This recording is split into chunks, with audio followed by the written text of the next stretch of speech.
Hey everyone, it's Melody with Design by Melody. I'm here today with a project life or pocket page layout, whatever you want to call it. And these photos are actually from Halloween of 2000 and, 16. Yes, 2016. I had to check to be sure.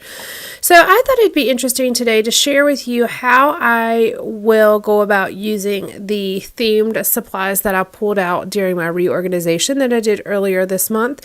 I had listed a certain number of themes that I wanted to separate from the rest of my stash. And one of those themes was Halloween. A couple other ones are like baby and travel and beach, Christmas, so on and so forth. So today I was going through my photos trying to find a layout to do today, and I ended up coming across this set of photos. These are some of the oldest photos that I have already printed that have not actually been scrapbooked yet.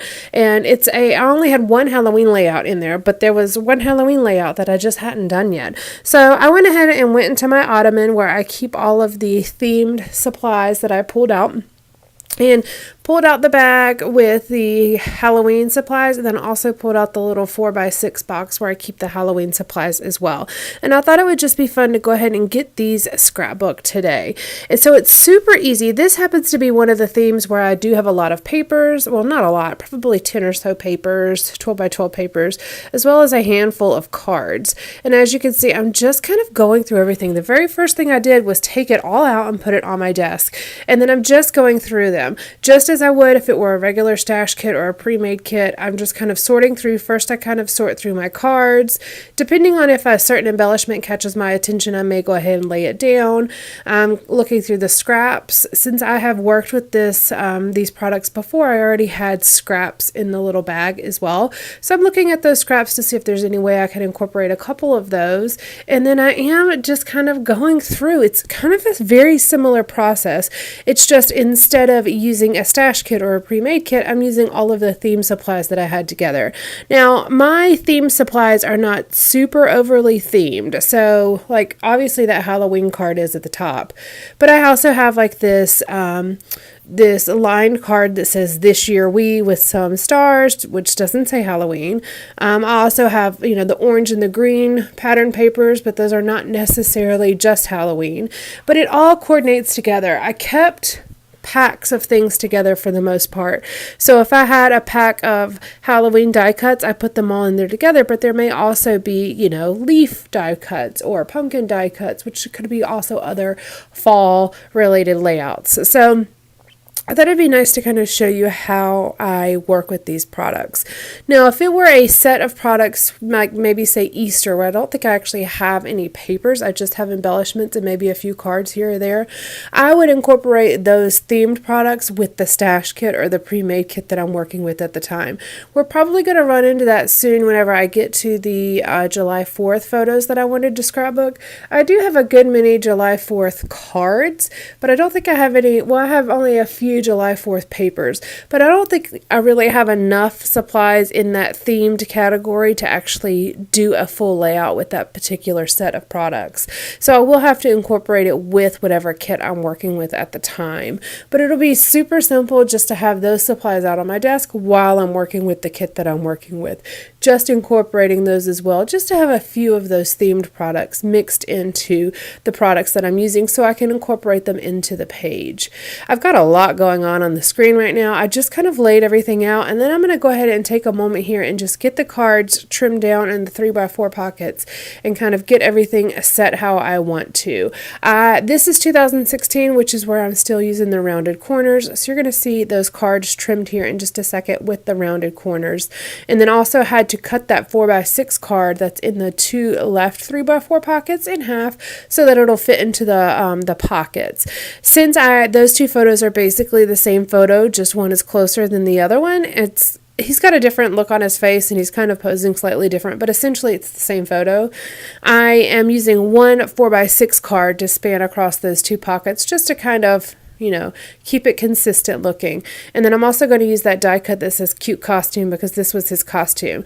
Now that LE Studio Halloween Details card that's like teal and white. I love it. Absolutely love it. And so what it says is it has the 5 different blocks. It has like a category for each block, and then you write your journaling. So it says costume, number of trick-or-treat stops, pieces of candy received, pieces of candy handed out, and favorite moment. So I kind of like list all of the things. This year he wanted to be a biker dude, and it was like his words. He wanted to be a like a biker dude. So we put together his costume.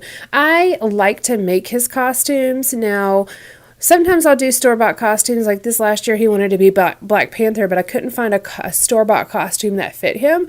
So I pieced together different pieces from different costumes that I could find and ordered a few things on Amazon. So to me, that's not truly just a simple store-bought costume. I still had to like put thought into it. But for a long time there, I was making all of his costumes. And this particular one, we has black sweatpants on. I'd gotten like a Mardi Gras beads, the silver ones, and cut them apart and sewed them onto the side of his sweatpants, so it looks like he has a chain hanging.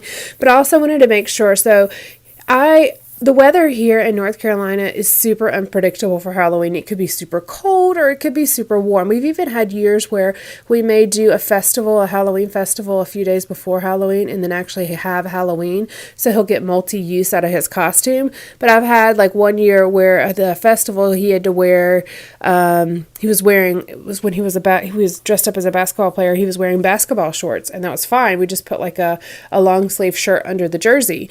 Well, then when it came to Halloween, he had to wear like a big coat because it was so cold. So I've had, where the costume can go either way. So I just always kind of keep that in mind whenever we are actually purchasing or making a costume.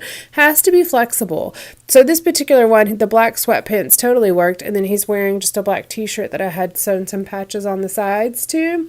And then we found some tattoo sleeves that he's wearing on his arms. And then he has like a chain, like a necklace chain with a skull on it. And then a bandana I had rolled up and tied around his hair. And he had like you can't see it in this picture, but he had a mohawk that would light up. It was like a fiber optic mohawk that totally looked really cool. And then he had some cuffs on his arms, like some little studded cuffs. And that really was his costume. Like, it was super fun to make. We had a lot of fun putting it together because he helped me. And then all I did was cut the chain off of the beads off of the pants, and he could just keep wearing the sweatpants throughout that winter. It was perfect. But that's the type of costumes I like to make. This next year, he wants to be the marshmallow guy, like the DJ. So I probably have to purchase the head, but the rest of it will just be super easy to put together. And if I get super creative, I probably could make the like headpiece. We'll see. I'm not sure. He may even change his mind by the time Halloween gets here. I just know that if we're going to do something like that, we need to purchase it early because just like with Black Panther, at a certain point in time last year, you couldn't find the costumes anyways. We couldn't find one that fit him, so it really didn't matter. We had to put our ends together. But if you were going to purchase it, they were sold out fairly quickly because it was a hot costume for the year. So as you can see, I'm just kind of working through this layout as I normally do as I normally make any layout. I just kind of work from card to card and I bounce around a little bit, kind of try to keep it a little bit balanced, but also try to keep it colorful and bright. One of my favorite things about pocket layouts is how colorful and bright they are.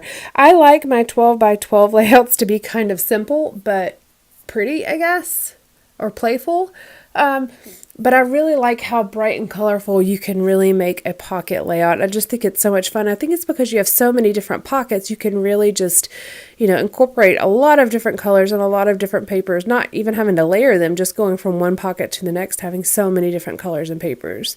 And also, there was something. Oh, yes. I was like, there's something else I was going to say. All right, so the top 2 cards, you see something kind of sticking out behind them, and you saw me messing with those. So the top left pocket has a card in there from my mom that she gave to Kaylin for Halloween with a little bit of Halloween candy. And so I added a little scallop sticker on the front as well as the back to kind of create a little pull tab. And the scallop sticker just says October 31, and the back just has like a pattern on it. And then the other one is a card from my younger sister that her and her husband sent Kaylin for Halloween.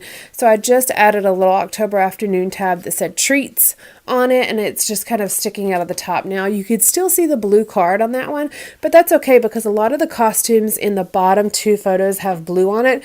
And then also my nephew's shirt on the top where he's laying down has blue on it. So it kind of brings a little bit of that blue into the layout without necessarily having to be on the layout. And then I like just how the tab kind of sticks up behind where I have that wood veneer October and the 31 at the top. I had to back the October like wood veneer with some, I ended up using that green pattern paper that was on the layout to begin with that I took off so you could actually read October. You couldn't read it whenever it was laying on that photo because that photo is super busy. Just kind of getting some something to watch there ready. Whenever I'm scrapbooking, I like to either watch YouTube or I like to watch Netflix or Amazon Prime, just shows to catch up on. It's just, I don't necessarily have to watch anything. I just like the noise, I suppose. But for whatever reason, I don't like to listen to music. I think because I start dancing and then I get distracted.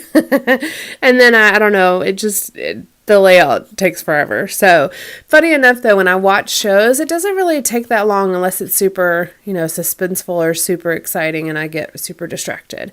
I've got that October afternoon little bag of die cuts. I don't remember where that's from. It's just a random little bag of die cuts. So I poured it out and I'm kind of going through the pieces, trying to find out exactly if there's anything that I could add to this layout. And I did find this little circle October journaling spot, and so I used some of my Creative Devotion black tile alphas to put the gang because this is like his group of buddies and they went trick-or-treating that year. Sadly, these friends have moved away, but we are planning to go visit them this summer and I'm really excited. It'll be a vacation, but it'll also be fun to go see our friends, and they've been gone a year and a half now. This was the last Halloween that we had together, and before that we had really been trick-or-treating together for a couple years and just really hanging out together a lot. You've seen them in different layouts. You just probably didn't even realize who they were, but these were some really close friends of ours.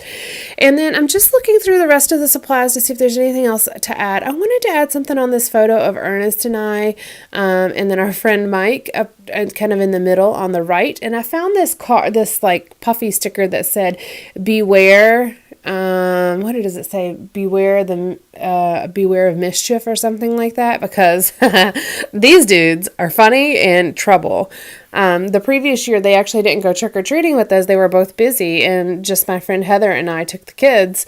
But this year they went with us, and so I put this, mischief is